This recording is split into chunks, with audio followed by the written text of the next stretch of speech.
The first tale of the sea we hear about Titanic is that she sank in one piece. Another tale was that her hull was weak and caused her to sink. Another tale was that there was a fire in the coal bunker. Why would Captain Smith risk racing through an ice field for record time? Why didn't Titanic go south, avoiding the ice field? Who gave orders to Carpathia to only pick up the survivors and then quickly rush off so that they would not see the bruised and cut bodies? One sailor at the retrieval of the bodies found a piece of the grand staircase and jagged chunks.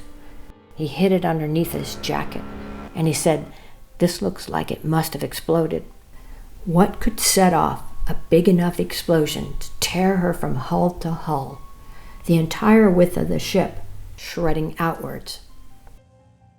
How could Titanic have sustained so much damage? Why would the Californian rush out and just sit there with the captain experienced in saving thousands of lives at sea from a sinking ship?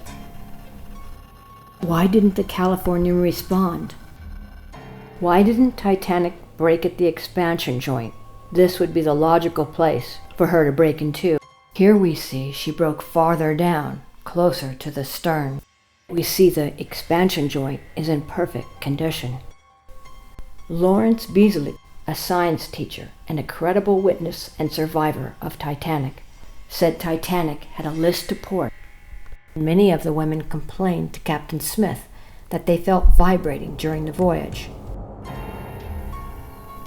One of the surviving crew drew this picture in his logbook, and the way she was shredded in a V shape leads to an explosion below in the hull.